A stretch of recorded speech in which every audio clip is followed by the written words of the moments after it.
Building our first workshop is a crucial step in any Create journey. But what machines should you put in it? And how do you power them all? Today on Create Made Easy, we are going to learn what contraptions are essential for a startup workshop, how to set a power source with enough stress to make them work, and how to efficiently connect it to our machines. After watching this video, you'll be ready to build your own base of Create operations. So sit back, relax, don't forget to subscribe, and let's get started. In the last episode, we learned how stress and speed work, allowing us to efficiently power our contraptions without getting them overstressed. And while those examples were great for learning, we can definitely make something more aesthetically pleasing. It's time to put all this knowledge to use and assemble our first Create workshop. The first thing every proper Create workshop needs is a stress source. As we learned last time, the faster a contraption works, the more stress it consumes. We want our workshop to be as efficient as possible, so we are going to need a really strong source. We could chain a lot of water wheels together to do this, but that will get bulky fast. So instead, we are going to learn how to use windmills. To the crafting table. By using a wooden slab, a stone type block, and a shaft, we'll get the windmill bearing. This block has a sticky side where we'll place our sails and an output at the bottom to connect shaft. But the bearing, although essential, is useless on its own. For it to produce power, we'll need another item. By crafting a block of wool, 2 sticks, and an andesite alloy, we'll get 2 windmill sails. We'll need to craft a lot of these today. I highly recommend you build a wool farm. These sails can be attached to the bearing by placing them on the sticky side, but there is a catch. We'll need to place at least 8 for this to work.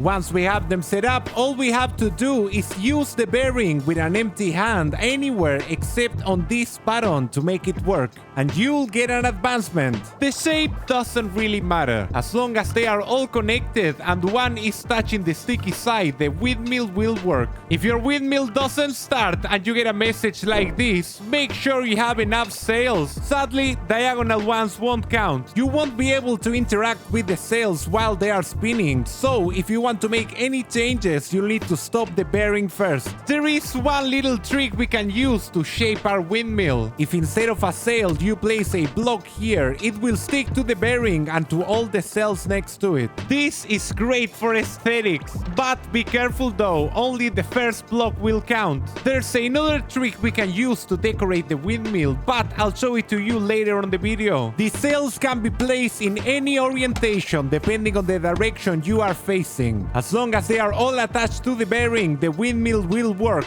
Speaking of the bearing, it can also be placed horizontally. You can see that we are getting closer to the classic windmill look. You can change the direction the sails spin by pressing and holding this button and selecting the mode. You can set it to clockwise or counterclockwise. And using our goggles, we can see that the bearing produces 512 stress units, the same as 2 water wheels. This all looks very nice, but these windmills are so slow. Using our speedometer, we can see that they spin at 1 RPM. How can we make them go faster? The answer is simple, by attaching more sails. The speed of a windmill and the stress it produces are directly related to the number of sails it has. If we attach 8, it will spin at 2 RPM and produce 1024 stress units. The natural question here is, how many sails can we attach to a windmill? Infinite. Sadly, there is a limit. You can attach a max number of 128 sails or 2 stacks. You can actually use more, but they won't increase the speed or add more stress. And if you activate a windmill like this, you'll get an advancement. Look at this guy go. A max windmill spins at 16 RPM and produces a whopping 8192 stress units. This is enough to power a whole workshop, and that's what we'll do next. But first, Do you have any questions about windmills? Write them in a comment down below. Before we start, we need a nice spot for our workshop. I'm going with this flat wide area over here next to the lake. Think about it kind of like your base. You'll be visiting it frequently to use the machines, so make sure you build it in a spot you like. I'm also going to be building other things around here, so this area looks perfect. We'll get started by building the machinery, and I recommend you do the same. First, build the contraptions and then decorate around them. One thing I'm going to do is build a platform elevated from the floor. It will be useful for connecting our machines, and the foundation always makes the build look better. The idea behind this workshop is building a windmill attached to a barn. Sounds a bit crazy, but trust me, it's going to look super cool. I'll place the windmill over here, high in the air. I'm going for a classic windmill design, and I want it to be taller than the actual workshop. Around this height looks fine. We'll place the bearing here, rotate it, and then use a log for the axis. Now the sails. We'll use 2 stacks to get maximum power. You can place them in any shape and feel free to get creative. I'm going to go with this. Yeah, I think it looks cool. Now we need to send the power down. For this we can change the axis of rotation using our large cogwheels like this. Now we just connect a bunch of shafts, and here's a little tip. Did you know you can place shafts like scaffolding just like this? Makes everything way easier. And now we activate it. I think it's going backwards. Let me just... There we go. Great! Now we have the stress, but we lack the speed. This is spinning super slowly. Remember that we want our contraptions to work as fast as possible, so we'll need to speed this up. But before we do that, I'm going to outline the base of the windmill to know what space we can work with. Yeah, this looks good enough. To speed up the windmill, we'll use a combination of large and small cogwheels. Like we saw in the last episode, a large cogwheel going into a small one will speed it up. And we can connect another large one here through the shaft to keep the speed boost and repeat the process. Do this until the small cogwheel pops off. This means that it has reached maximum speed and we can remove this large cogwheel. A good tip is to speed things up first close to the source, so we don't have to do it on every machine. This will save us a lot of space when connecting them. And speaking about space, it's time to outline our workshop to see what space we have for our machines. We'll build 4 different ones here: the press, the millstone, and 2 new ones we'll learn today.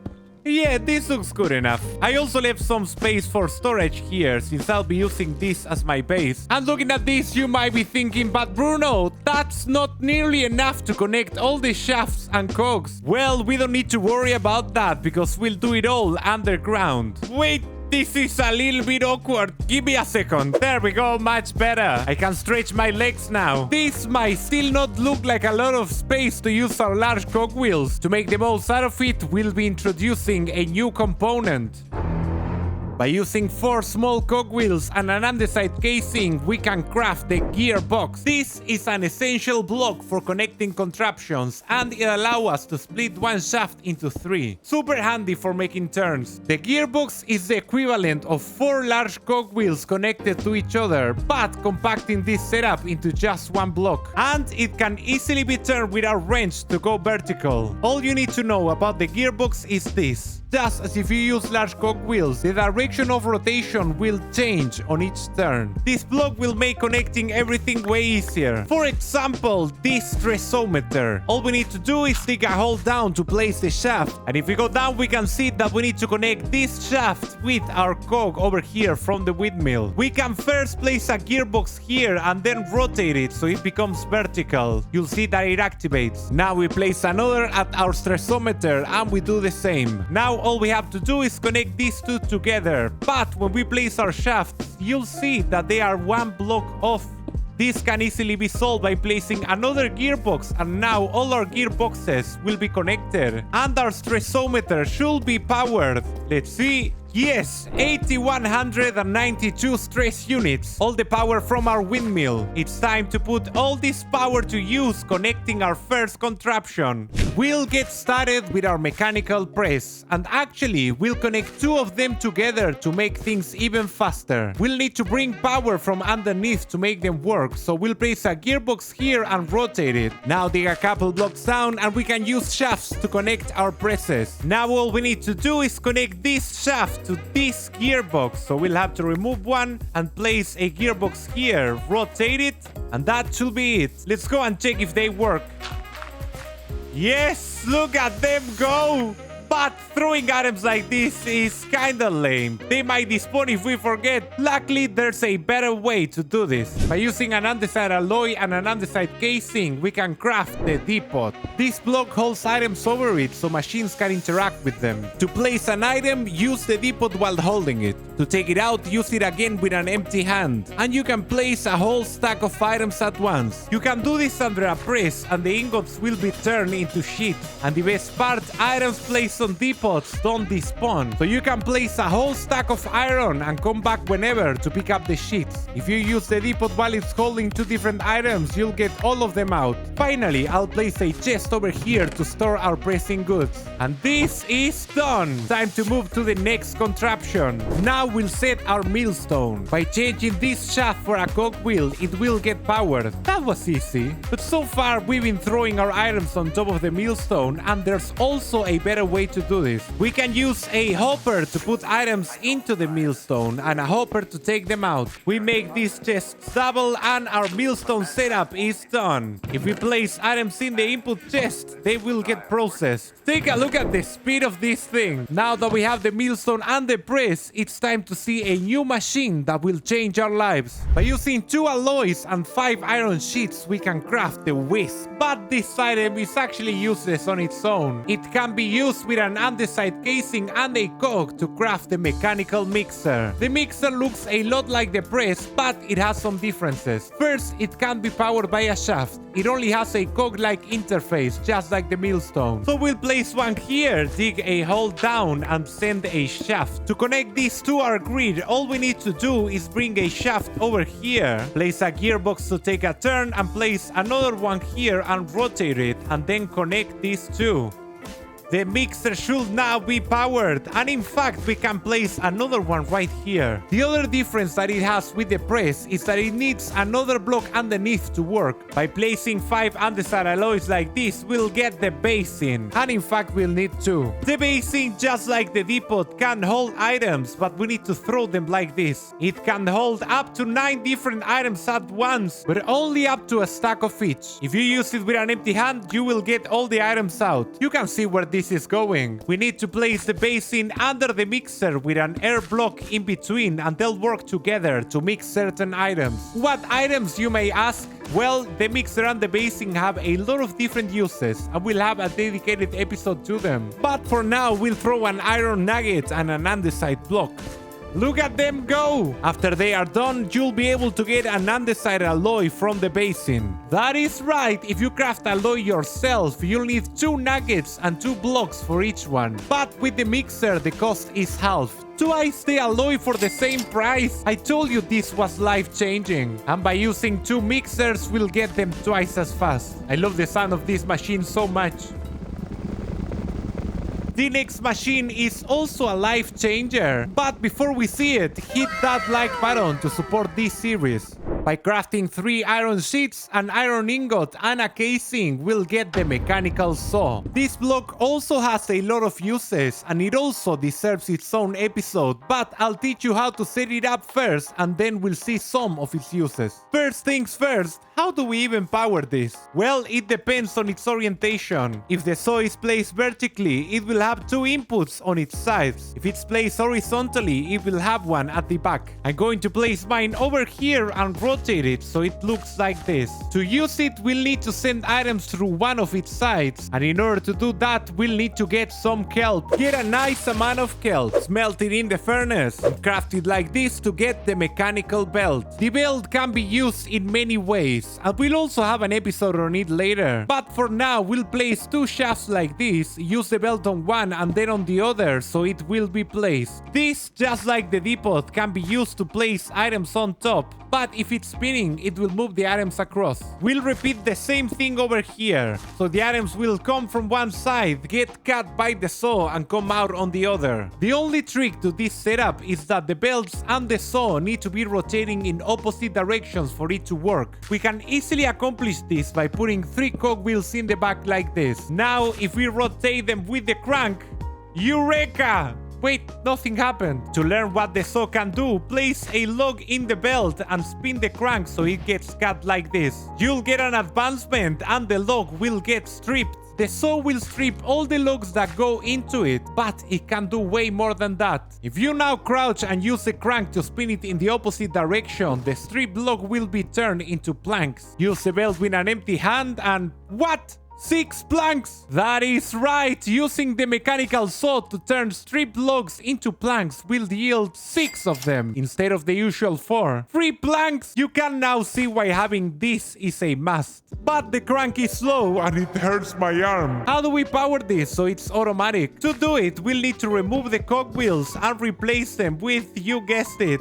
gearboxes. Remember that each one changes the direction in which the shaft spins, so it's ideal for this case. You can see why gearboxes get all the love. Now, to power them, all we need to do is dig a hole down, place another gearbox here, rotate it so it faces down, and rotate it again so it connects with these ones. And down here, we just place a shaft, a gearbox, we rotate it so it faces up, and then we just connect it to that one using shaft. Our saw is now powered, but I should remove this crank. Be really careful with it though, since it can deal damage if you touch the sharp part. We finally got this set up, but throwing items by hand is still quite unprofessional. And if you place too many, they will just get stuck like this. Wouldn't it be nice if we could just have an input chest here, an output chest here, and the items just got magically taken out and put back into the chest? Well, the last new item we'll craft today can do just that. By using an andesite alloy and a dried kelp, we'll make the andesite funnel. And we get 2. The funnel also has many uses, but for now we'll just place one on each chest. Because it's over a belt, all the items put in this chest will automatically get sucked out. And on this side, all the items will automatically get sucked in. Just like magic. We can take the stripped logs from this side and place them again on this one to get tons of extra planks. I told you this contraption was also a game changer. And with that, the functional part of our workshop is complete. Take a look at these machines, all efficiently powered. If we check the stressometer, we'll see that it's exactly at 0. No stress going to waste. Now it's time to decorate. Luckily, I already gathered the resources during a live stream on my Twitch channel. Come and hang out with us for some live creates and exclusive behind the scenes stuff. That's how I got all this diamond gear. I'll go pick the blocks we got, then decorate and show you the results. We are back and our workshop is complete. Starting with the interior, I added an andesite floor because everything on Create is andesite. Decorated with logs, stripped logs. Over here we have a little room for the machines, and I decided to leave a glass window here so we could see the cogs work. I think they look quite cool. Over here I have a small storage with a crafting table. It feels good to finally have all my stuff organized. And over here we have the room with the mechanical saw, which might have killed me once or twice during building. Be really careful while handling power tools. I also decided to move the chest 1 block forward so they are easier to access. And last but not least, I put a staircase up which leads to nowhere. Maybe I'll put my room up here. Now it's time to take a look at the exterior. I tried to give it the vibes of a classic medieval build. I kept the polished deep slate but also added more deep slate, tons of oak and stone for the walls and roof. Added some decorations with trapdoors and of course some bushes. I am absolutely happy with how this build turned out. It's going to be a really nice base of operations for everything we do on Create. Oh, and before I forget, the windmill. The design is actually based on one we built during a stream. We use the same blocks that in the house to make it look like it's part of the same thing. But there is something about this windmill that I still don't like. Do you remember that I told you I will teach you a trick to decorate it? Well, here it is. If you get a die, let's say from a flower, you can use them on the windmill sails to dye them. And the best part is that you don't consume the dye, so you can paint all the sails by using just one dye. We'll put some over here, some more over here, and finally some more over here. Turn it back on and take a look at that. It looks 1,000 times better. There's only one little detail missing. There we go, Bruno's workshop. And with that, our first workshop is complete. We are ready to start start building our next machine. But that will have to wait for our next episode of Create Made Easy. If you want to learn all about speed, stress, and how to power machines efficiently, check out this video. My name is Bruno and I am out. Goodbye.